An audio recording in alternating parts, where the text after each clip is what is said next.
Hi guys, welcome to our channel. ప్రస్తుతం మనతో పాటు senior journalist Damu Bala sir వారితో మాట్లాడదాం. నమస్కారం సార్. నమస్తే సార్, నిన్న జానీ మాస్టర్ ఇష్యూకి సంబంధించి నాగబాబు గారు రెస్పాండ్ అయ్యారు సార్. ఆయన ఒక ట్వీట్ చేశారు. అయితే ఆ ట్వీట్ జానీ మాస్టర్ కాస్త మద్దతు తెలిపే విధంగానైతే ఉంది. సో ఎందుకు మద్దతు తెలుపుతున్నారు అంటే జనసేన పార్టీ నుంచి కానివ్వండి, నాగబాబు గారు కానీ ఈ ఇష్యూని ఏ విధంగా చూస్తున్నారు? మరో వైపేమో నాగబాబు గారి ట్వీట్ కేవలం అల్లు అర్జున్ గారికి కౌంటర్ ఇవ్వడానికి మాత్రమే చేసినట్టుగా ఉంది అని కూడా అంటున్నారు. ఎందుకంటే ఆయన అమ్మాయికి మద్దతు ఇచ్చారు, ఈయన జానీ మాస్టర్కి మద్దతు ఇస్తున్నట్టుగా. ఎంటైర్గా చూసుకుంటే నాగబాబు గారి ట్వీట్ పైన మీ ఒపీనియన్ ఏంటి సార్? అసలు కేసు ఏంటి? జానీ మాస్టర్ అనే ఒక కొరియోగ్రాఫర్ దగ్గర అసిస్టెంట్ కొరియోగ్రాఫర్గా 2019 నుంచి పనిచేస్తున్న 21 ఏళ్ళ అమ్మాయి. జానీ మాస్టర్ నన్ను 2019లో నుంచి చేశాడు. అప్పటి నుంచి లైంగికంగా నా మీద అత్యాచారాలు చేస్తున్నాడు, నన్ను భయపెట్టాడు.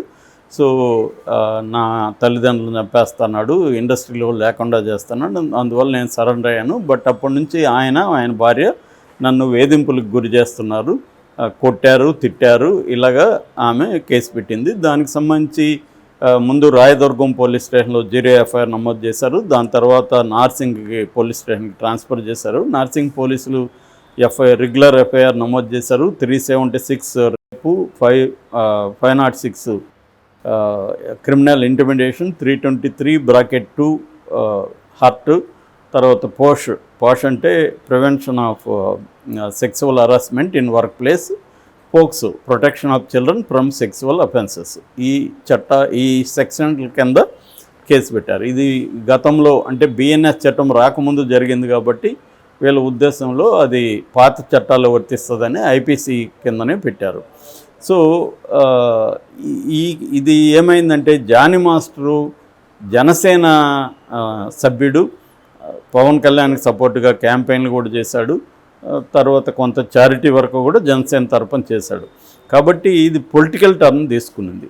దీని వెనక అంటే ఈ అమ్మాయి పోలీసులకి కంప్లైంట్ చేయకముందు 2 వారాలకు ముందే ఛాంబర్కి కంప్లైంట్ చేసింది. ఛాంబర్కి కంప్లైంట్ చేసినప్పుడు ఛాంబర్ వాళ్ళు ఇద్దరి వాంగ్మూలాల్ని తీసుకున్నారు. జానీ మాస్టర్ని కూడా అడిగారు. అంటే జానీ మాస్టర్కి ముందే ఐడియా ఉంది ఈ అమ్మాయి నా మీద కంప్లైంట్ చేసింది అనేది జానీ మాస్టర్కి తెలుసు. జానీ మాస్టర్కి వివాదాలు కూడా కొత్తగా, గతంలో కూడా సతీష్ అనే ఒక యువకుడు, అతను కూడా కొరియోగ్రఫర్ అనుకుంటా, అతని మీద కేసు పెట్టాడు.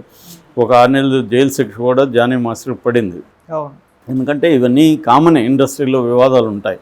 సో ఈ కాంటెక్స్లో జానీ మాస్టర్కి ఆల్రెడీ ఐడియా ఉంది ఈ పెడుతుంది.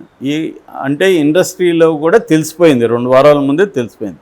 దాంతో అల్లు అర్జున్ రంగంలోకి దిగి అల్లు అర్జున్ తన మేనేజర్ను పంపించి ఈ అమ్మాయికి సపోర్ట్ చేసి ఈ అమ్మాయి ద్వారా పోలీస్ కేసు పెట్టించారనేది ఒక వార్త. అది నిజమా కాదా తెలియదు మనకి. ఎందుకంటే ఝాన్సీ కూడా ఏం చెప్పిందంటే ఒక బిగ్ హీరో తన మేనేజర్ని పంపించి అమ్మాయికి సపోర్ట్ చేశాడని ఆమె చెప్పింది. ఆ తర్వాత అల్లు అర్జున్ టీం నుంచి ఒక మెసేజ్ వచ్చింది. అదేంటంటే మేము ఈ అమ్మాయికి సపోర్ట్ చేస్తున్నాం, నా సినిమాలు అన్నిట్లో ఈ అమ్మాయికి ఛాన్స్ ఇస్తాను, అట్లాగే మా బ్యానర్ గీతా ఆర్ట్స్ బ్యానర్లో కూడా ఇస్తామని చెప్పారు. ఎందుకు అల్లు అర్జున్ సడన్గా ఇంత ప్రేమ పుట్టుకొచ్చింది, ఇంత పాపం ఆయనకి బాధితురాల మీద ప్రేమ పుట్టుకొచ్చింది? నిజంగా అల్లు అర్జున్ చరిత్ర పరిశీలిస్తే అల్లు అర్జున్ సొంత సినిమాలో పుష్పలో తన సహనటుడైన కేశవ్ ఒక అమ్మాయి ఆత్మహత్య చేసుకోవడానికి అతనే కారణం. అతను ఆ అమ్మాయి ఫోటోలను చూపించి బెదిరిస్తే అమ్మాయి ఆత్మహత్య చేసుకుంది. అతను అరెస్ట్ చేశారు. ఆ కేసులో అల్లు అర్జున్ ఎలా ప్రవర్తించాడు? ఆ అమ్మాయికి సపోర్ట్ చేయలేదు, ఆ ఫ్యామిలీకి సపోర్ట్ చేయలేదు. చేయకపోగా ఎవరికి తెలియకుండా ఇతనికి సీక్రెట్గా బెయిల్ ఇప్పించి తను షూటింగ్కి తీసుకెళ్ళాడు పుష్ప 2కి. మరి నిజంగా అల్లు అర్జున్కి ఇండస్ట్రీలో అమ్మాయిల మీద ఇలాంటి లైంగికంగా దాడులు, అత్యాచారాలు జరిగితే ఆయన స్పందించే గుణమే ఉంటే కేసు విషయంలో ఎందుకు ఆయన అమ్మాయి వైపు నిలబడలేదు? బాధితురాలి ఇక్కడన్నా ఓన్లీ అత్యాచారం జరిగిందని ఆరోపిస్తుంది, ఈ అమ్మాయి ఆ లైవ్ యాక్టివ్గా ఉంది. ఒక నిండు ప్రాణాన్ని తీసేశాడు మీ వాడు. మరి అతన్నేమో నువ్వు సపోర్ట్ చేసి అతనితో షూటింగ్ చేసావు, అమ్మాయికి ఏమీ హెల్ప్ కానీ అమ్మాయికి ఏమీ చేయలేదు. ఇప్పుడు వచ్చి ఈ అమ్మాయికి నేను నా సినిమాలు అన్నింటిలో పెడతాను అంటే అర్థమేమి?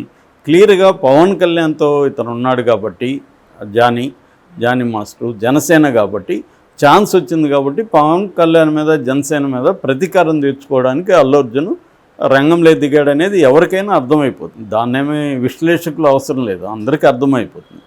సో అలా దిగాడు.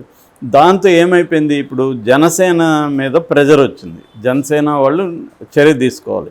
అందుకని జనసేన ఏం చేసింది, సస్పెండ్ చేయలేదు, ఇతన్ని ఏమీ తీసేయలేదు, ఓన్లీ దూరంగా ఉండమని హెచ్చరించింది. మా పార్టీకి దూరంగా ఉండి ప్రూవ్ చేసుకోవాలి. అది నాకు తెలిసి absolutely correct decision by Pawan Kalyan. ఎందుకంటే ఒక ఆరోపణలు వచ్చినంత మాత్రాన అతను నేరస్తుడు కాదు. నేను గతంలో హేమ విషయంలో కూడా ఇదే చెప్పాను. హేమ మీద వచ్చినప్పుడు విష్ణు ఆమెను సస్పెండ్ చేయడాన్ని కూడా నేను వ్యతిరేకించాను. ఎందుకంటే ఆరోపణలు వస్తాయి ప్రతి మనిషి మీద, మన ఇద్దరికి గొడవ వస్తుంది, నువ్వు వెళ్ళి నా మీద ఏదో కేసు పెడతావు, అంత మాత్రం నేను నేరం చేసినట్టు ఎలా అవుతుంది? సో కోర్టులో ప్రూవ్ అయ్యే వరకు ఒక వ్యక్తి దోష నిర్దోష అనేది చెప్పకూడదు. సో అది ఆరోపించబడిన వాడు, అలీజిడ్లీ అంటారు. అలీజిడ్లీ అంటే ఇలా వాళ్ళు ఆరోపిస్తున్నారు అని, నిందితుడు అంటారు. అందుకని అతన్ని నేరస్తుడని మనం అనకూడదు, నేరస్తుడని సస్పెండ్ చేయకూడదు. అలాగా పవన్ కళ్యాణ్ కరెక్ట్ చర్య తీసుకున్నాడు. సో ఇప్పుడు నాగబాబు నిన్న ఎంటర్ అయ్యాడు. నాగబాబు ముందు నుంచి కూడా అతను ఒక క్లెవర్ ట్వీట్లు చేస్తుంటాడు. దీన్ని మనం అత్తెలివి అంటాం. అత్తెలివి అంటే ఏంటంటే తెలివిగా ఉన్నట్టు నటిస్తూ తన అజ్ఞానాన్ని బయట పెట్టుకుంటారు. అదేదో స్ట్రైట్ ఫార్వర్డ్కి చెప్పచ్చు. ఇతను ఏది జానీ మాస్టరు తప్పు చేసినట్టు కాదు, ఇప్పుడు నేను ఎలాగైతే చెప్పాను అలాగే ఆయన కూడా చెప్పచ్చు, చెప్పే హక్కు ఆయనకు ఉంది. సో అది చెప్పచ్చు కదా, అది చెప్పకుండా కొటేషన్లు పెట్టి 2 కొటేషన్లు పెట్టాడు.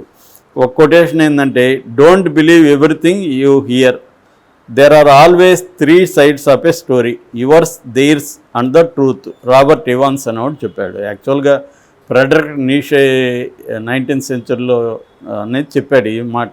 ఏంటంటే ఫ్యాక్ట్ అనేది ఏముండదు, ఇంటర్ప్రిటేషన్ ఆఫ్ ఫ్యాక్ట్ ఉంటుంది, అలాగే సత్యం అనే ట్రూత్ అనేది ఉండదు, నా వెర్షను నీ వెర్షను ద అదర్ వెర్షన్ ఉంటుంది తప్ప సత్యం అనేది ఏమీ లేదనేది కూడా నీషే కొటేషన్. దాన్నే ఇవాన్స్ వేరే రకంగా చెప్పాడు, దాన్ని ఇతను కోట్ చేశాడు.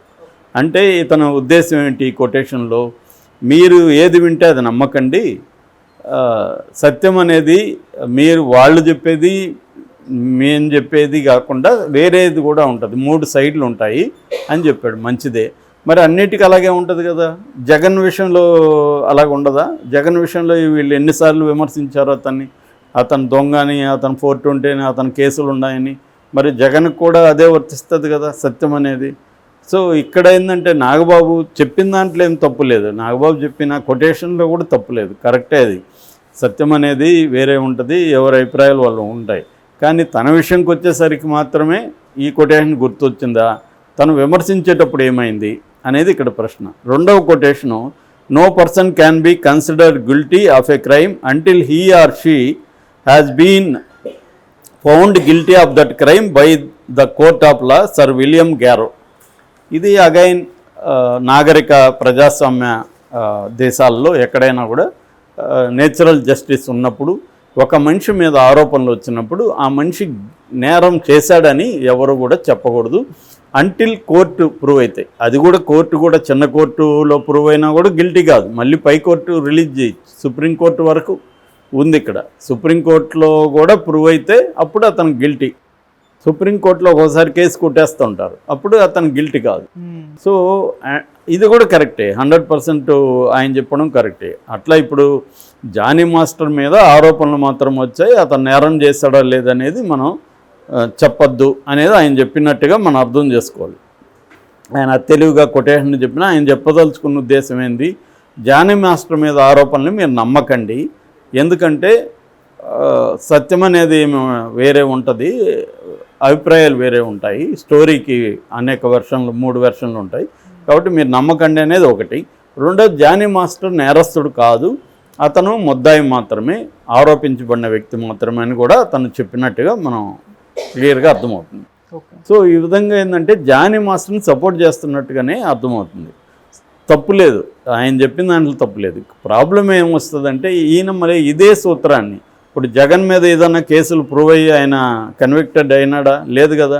మరి జగన్ మీద ఇతను వీళ్ళ తమ్ముడు మాట్లాడితే అతను ఆర్థిక నేరస్తుడని ఎందుకు మాట్లాడతారు? ఆర్థిక నేరస్తుడని మాట్లాడడం తప్పు కదా. మరి ఇదే కొటేషన్ నాగబాబుకి అప్లై కదా. నాగబాబు వేరే వాళ్ళని గురించి మాట్లాడినప్పుడు నాగబాబు ఈ కొటేషన్ తెలియదు ఆయనకి. అప్పుడే కళ్ళు చెవులు అన్నీ మూసుకున్నాడా, ఓన్లీ నోరు మాత్రమే తెరిచాడా? సో ఇది ప్రాబ్లం వీళ్ళల్లో. నాగబాబులో ప్రాబ్లం ఏంటంటే నీతులు తను మాత్రమే చెప్తాడు, తనకు మాత్రమే వర్తిస్తాయి. తను వేరే వాళ్ళని విమర్శించినప్పుడు ఆ నీతులు అతనికి గుర్తుండవు, వర్తించవు. అప్పుడేమో అక్కడ రాజకీయాలు ఉంటాయి. కాబట్టి ఇది ఏంటంటే ప్రజలు గొర్రెలు కాదు, నీ కొటేషన్లో వినేసి పొలవమని నిన్ను నమ్మేసే బ్యాచ్ కాదు ఇక్కడ. వాళ్ళకు కూడా నువ్వు ఎప్పుడు ఏ కొటేషన్లు ఇస్తున్నావు, ఎప్పుడు ఏం చెప్తున్నావు అన్నీ గమనిస్తుంటారు. కాబట్టి నాగబాబు ఇట్లాంటి అత్తెలివి చేష్టల వల్ల ఆయనకు ఒరిగేది కూడా ఏం